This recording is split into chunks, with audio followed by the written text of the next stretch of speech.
Et donc, dans l'esprit quantique, va falloir qu'on cherche un petit peu le temps pour aller vers la connaissance et tout cela. C'est important de le savoir. Raison de laquelle on a plaisir à accueillir un plateau. Eh bien, coach Issa Démé, bonjour coach, ça fait quelque temps qu'on ne s'est pas vu. Oui, bonjour. Ça va? Ça va très bien. On s'y performe. Le temps est la recherche des connaissances. Aujourd'hui, tout le monde ne court pas après le temps, mais court après le fruit du temps. Mais on ne sait plus sur quel temps on court, et on ne sait pas à quel temps on court, et on ne sait pas comment est-ce qu'on capte le temps pour courir après lui. Eh bien, alors le manque de temps peut-il être justifié, peut être justifié à la recherche des connaissances? Voici un petit peu ce dont on va en parler.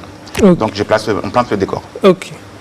Donc effectivement, comme vous l'avez dit, le temps, souvent la plupart des gens utilisent le temps pour justifier au fait, ou le manque de temps pour justifier le fait qu'ils n'arrivent pas à apprendre, ils n'arrivent pas au fait à aller à la recherche de nouvelles connaissances, de nouvelles informations, parce qu'ils vont se dire, je me lève le matin, je vais au boulot, quand je reviens, je suis très fatigué, le temps en fait de m'asseoir un peu sur la télé, il faut encore me coucher encore pour me lever le matin encore pour aller au boulot.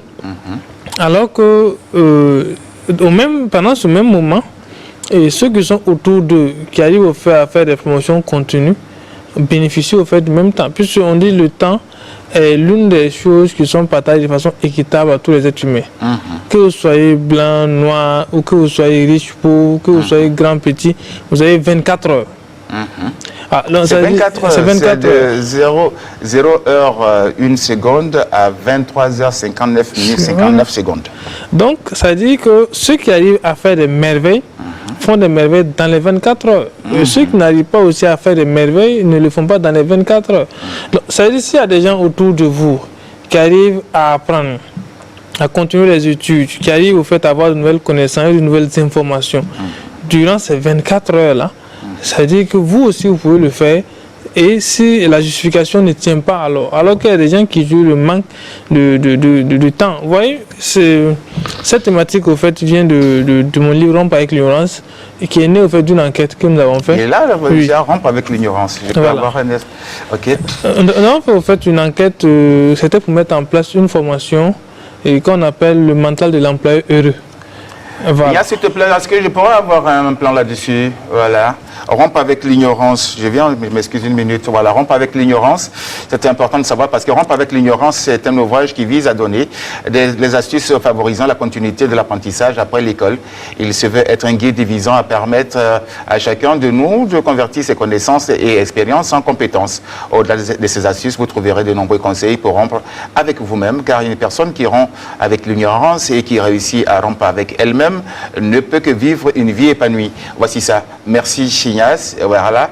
Vous avez tout simplement ça, rompre avec l'ignorance. Eh bien, c'est disponible partout chez les différents revendeurs. Rencontrez bien, vous tapez Issa Démé, coach Issa Démé sur Internet, et puis vous avez toutes les informations là-bas pour avoir cet ouvrage-là, rompre avec l'ignorance. On revient. Ok, merci. Donc, c'est dans ce ouvrage qui s'est tiré. C'est né au fait d'une enquête que nous avons fait pour mettre en place une formation. Et on s'est rendu compte que lorsqu'on partait interroger les travailleurs, que ce soit du privé ou du public, lorsqu'on même indépendants aussi. Voilà, même indépendants. Non, les indépendants, eux, ils ne sont pas. Puis quelqu'un qui est indépendant, si vous êtes par exemple consultant ou temps en temps, voilà, en fait, si vous ne lisez pas, vous n'apprenez pas, vous êtes un potentiel chômeur. Je prends l'exemple des consultants. Être consultant, c'est être étudiant à vie. Voilà, puisque le monde bouge, le monde avance. Là-bas, il n'y a pas de garantie. Soit tu apprends, ou tu es dépassé. Alors que dans le salariat, que ce soit souvent public ou privé, il y a des moments où ça devient une garantie au fait. Du moment où vous rentrez dans le service, voilà, on peut vous garder. Ça dit même si vous n'évoluez pas, au moins vous êtes constant et à là. Alors que dans le domaine de la consultation, ce n'est pas le cas. Tu veux pas, il y a de nouvelles méthodes qui apparaissent, il y a de nouvelles connaissances qui apparaissent et qui sont là. Et quand on parle même des commerçants qui souvent on traite des gens qui ne sont pas allés à l'école, mais ils apprennent de nouvelles méthodes. Les revendeurs, je préfère. Voilà, les revendeurs. Alors, donc, Et ils apprennent de nouvelles méthodes. Quand des nouveaux produits sortent, ils partent souvent se former même sur ces nouveaux produits-là pour voir comment ça fonctionne. Alors, parce que quand vous partez pour payer un bien avec un revendeur, voilà, lorsqu'il va t'expliquer comment ça marche, alors, demain encore un nouveau produit va venir. C'est-à-dire que le gars se forme continuellement sur ce qui n'est pas forcément le cas sur ce qu'on a constaté, hein, ce qui n'était pas forcément le cas au niveau fait, des travailleurs, voilà, qui ont un travail avec une rémunération fixe par exemple. Et lorsque on leur demandait, ils faisaient ressortir tout le temps qu'ils n'ont pas le temps de se former, ce n'est pas les congés. Alors que généralement les congés ne sont pas faits pour se former, parce que les congés sont, et ils prennent les congés pour voyager, voilà, pour respirer, dégager, se remettre un moral au complet, au top, voilà quoi. Surtout focaliser pour être focaliser. Moi, il y a quelqu'un qui voulait se certifier pour être formateur, parce qu'il voulait donner des cours dans les universités avec moi. Un de mes supérieurs, même quand j'étais stagiaire, mais le gars a tout le temps dit, je vais attendre les congés pour venir me former. Il avait 3 ans sans se former. Est-ce que vous voyez? Il me dit, quand il lance la formation, il dit oui, demain je viendrai, mais le temps là, il me laisse, je peux prendre de congé dans tel mois et je te contacte. D'ici que le mois arrive, il me dit, j'avais pris mes congés, mais il me laisse qu'une semaine parce que j'ai eu trop d'imprévus. Et on a fait 3 ans dans ce processus-là, et les gars ne savent pas pu se former. Alors que s'ils arrivaient à se former, il pourrait commencer à donner ses cours et tout ce qui s'ensuit, ça lui faisait encore d'autres sources de revenus. Alors, mais il va utiliser le manque de temps. Donc c'est pourquoi nous, quand on a fait l'étude, c'est vrai qu'il y a un certain nombre de variables, d'indicateurs qui sont ressortis, mais parmi ces éléments, ces variables-là, le manque de temps était l'une des premières variables que les gens évoquaient pour justifier leur, au fait, je dirais pas, le manque de recherche de connaissances complémentaires, le manque de recherche de compétences. Donc c'est pourquoi on dit que le manque de temps ne peut pas être utilisé comme étant un justificatif pour quelqu'un qui veut évoluer, parce que ceux qui évoluent ont le temps dans une proportion égale que cette personne-là. Donc on doit pouvoir continuer à apprendre malgré le temps. Alors comment est-ce qu'on peut exploiter son temps réellement pour mieux apprendre? Ok. C'est-à-dire qu'on va essayer de ce qu'on appelle l'emploi du temps. Toutes les fois, on voit déjà à l'école, depuis chez le primaire, qu'on vous a dit emploi du temps. Comment est-ce que le temps est employé? Voilà. Maintenant, quand on ressort de là, on ne sait pas maintenant, bon, ça existe emploi du temps, mais comment est-ce qu'on emploie son temps et comment est-ce qu'on peut mieux employer son temps pour mieux apprendre? Ok. Bon, déjà, Peter Drucker disait que le temps est l'une des ressources les plus rares. Et celui qui ne sait pas gérer le temps ne sait rien gérer. Est-ce que vous voyez? Donc, ça dit quoi? Et il y a un autre auteur, Alain, qui va loin pour dire que plus vous disposez du temps pour faire un travail, plus le travail est de mauvaise qualité. Est-ce que vous voyez? Plus vous disposez du temps pour faire un travail, plus le travail prend encore du temps. Donc, vous voyez, à l'école, c'est comme comment ça s'explique ça? Non, puisque lorsque vous aviez au fait le temps pour faire un travail, ça dit que la pression disparaît. Vous avez tendance au fait à vouloir faire des choses très bien, c'est-à-dire vous allez continuer à faire des recherches de façon perfectionniste qui va finir vous rater. Alors que lorsque vous êtes dans la pression, c'est-à-dire vous êtes dans un manque de temps, vous êtes dans l'obligation de produire un résultat. Et dans la recherche, au fait de pouvoir aller vite, voilà, et que vous mettez dans votre esprit que vous n'aurez plus le temps encore de parfaire, alors vous le faites une bonne fois et généralement c'est les meilleures choses. Alors que quand vous disposez du temps pour faire un travail, vous allez dire, bon, je vais faire d'abord l'ossature, après encore, je vais venir développer, je vais faire, et en fin de compte, vous faites un mauvais travail. Donc, c'est pourquoi aujourd'hui, vous allez voir que les employeurs, et les questions qui ressortent dans les tests de recrutement aujourd'hui, c'est est-ce que tu es à mesure de travailler sous pression? Oui, ça c'est la première des choses. Est-ce que tu es à mesure de travailler sous pression? Être capable de travailler sous pression. Voilà, parce que la personne qui arrive à travailler sous pression, on suppose que cette personne-là ne dispose pas d'assez de temps pour faire un certain nombre de travail et la personne peut au fait faire un travail de bonne qualité. Alors, donc aujourd'hui, on a tendance au fait à maximiser cela parce que plus le gars a du temps, plus il fait un mauvais travail. Donc lorsqu'on revient à la question, vous voyez, à l'école, on nous a appris la répartition du temps, c'était simple. On nous a dit que les 24 heures sont réparties en 3, 8 heures de temps pour travailler, 8 heures pour se reposer et 8 heures au fait pour se distraire. Est-ce que vous voyez? Et lorsque nous sommes dans cette tendance, en fait, on va droit au mur. Personne ne peut exploiter son temps. 8 heures de travail, 8 heures de repos et 8 heures de distraction et prétendre au succès et à la réussite. Est-ce que vous voyez? C'est carrément, voilà. Ceux qui arrivent à réussir, par exemple, on dirait quoi, qu'en moyenne, les ils donnent 3 heures. Est-ce que vous voyez? 3 heures. Maintenant, si vous voulez donner pendant 8 heures, il y a un problème. Voilà. Est-ce que vous voyez? Si vous voulez vous distraire pendant 8 heures, il y a un problème. Donc, ça dit que pour pouvoir mieux exploiter son temps, qu'est-ce qu'il faut faire? Il faut réduire peut-être le temps de repos, réduire au fait le temps de distraction, voilà, et augmenter le temps de travail et créer ce qu'on appelle maintenant un temps de formation. Est-ce que vous voyez? Alors, et nous, souvent, j'ai animé au fait une thématique ici où je parle du Miracle Morning.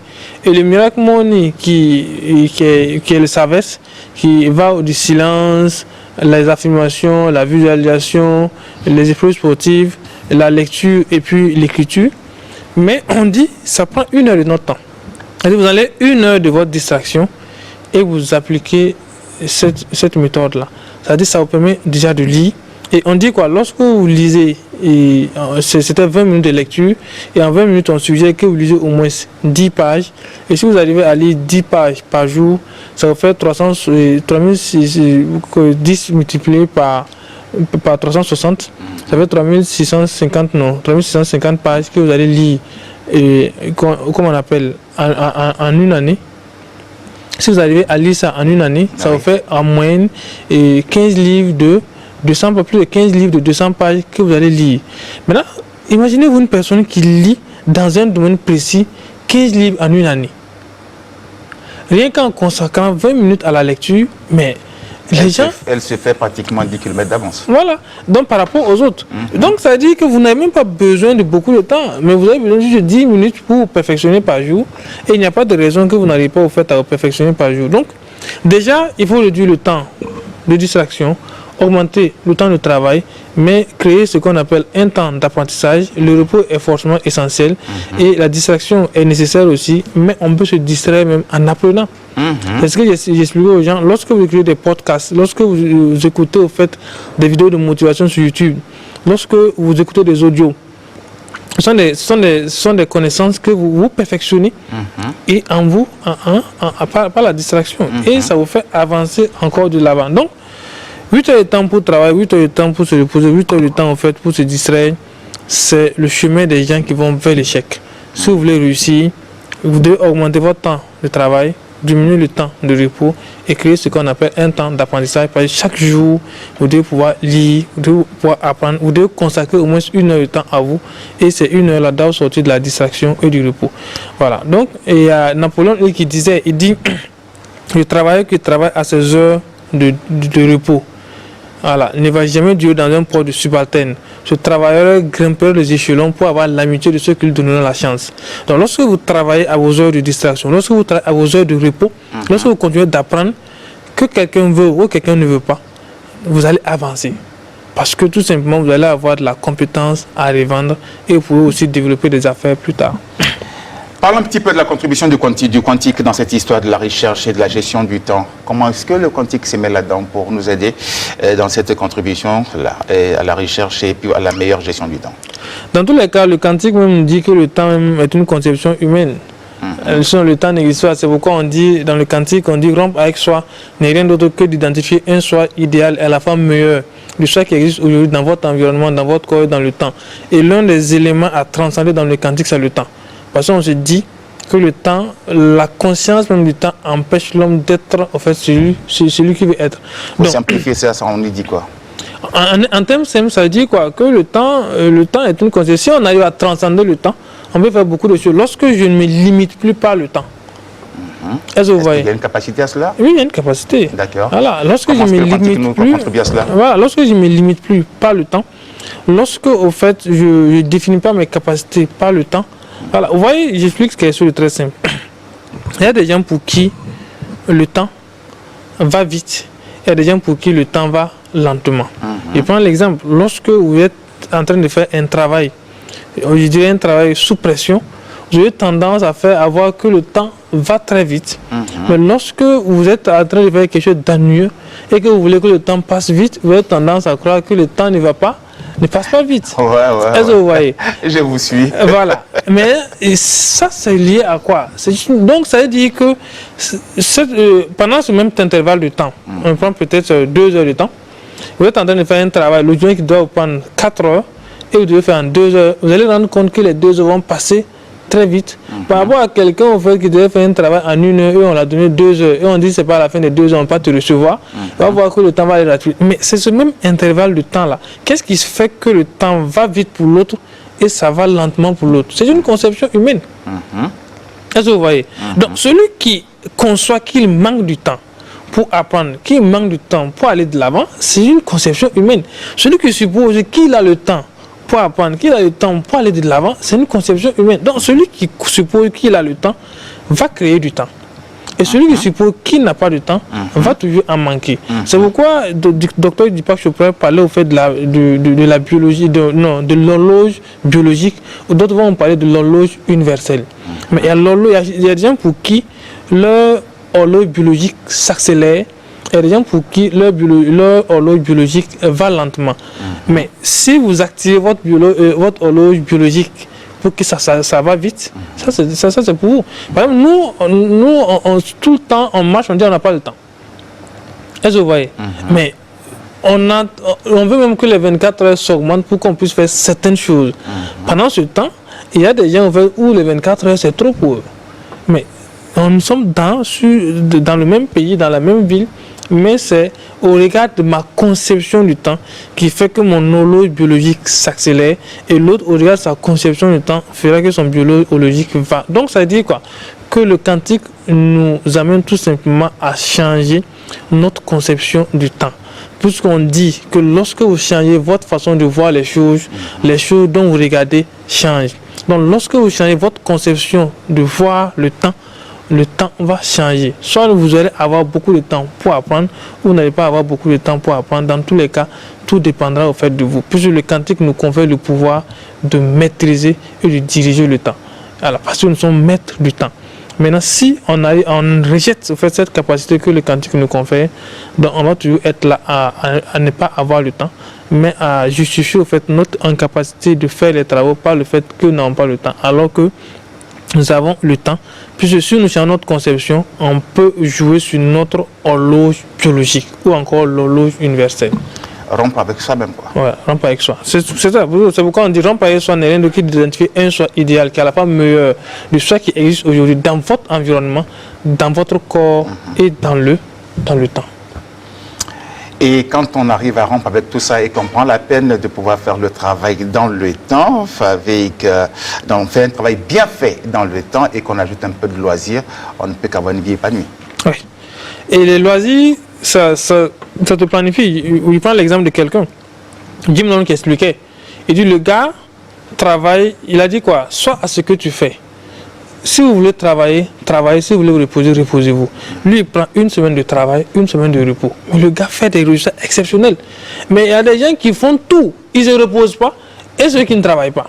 Puis ils veulent faire tout en même temps. C'est une planification. La gestion du temps, c'est une planification. Je prends 1 semaine de temps, je ne me repose pas. Et je travaille. Et je sais que la semaine prochaine, je ne travaille pas, je me repose. Et une personne qui fait ça va avoir des résultats meilleurs par rapport à quelqu'un qui est là tous les jours, qui veut travailler. Et finalement, il n'arrive à aucun résultat. Puis il est dans un désordre. Est-ce que vous voyez? Donc, ça, c'est une manière de faire. Donc, lorsque vous décidez de travailler. Lorsque vous décidez de vous reposer, reposez-vous, mais ne mélangez pas le repos et le travail. Bien dit. En tout cas, merci encore, Coach Issa. Bosser. Et quand il s'agit de se permettre du loisir, eh bien, allez-y-vous. Éclatez-vous. Raison pour laquelle existe le week-end. Ça en ça beaucoup aussi. Rentre dans le bruit. Comme ils appellent si bien, rentrer dans le bruit en tout cas. Merci Coach Issa. En tout cas, on aura plaisir à se rattraper sur 3 semaines pour notre thématique qu'on va aborder avec beaucoup de plaisir et beaucoup de joie et beaucoup d'enthousiasme surtout. Ignace, on fait ça.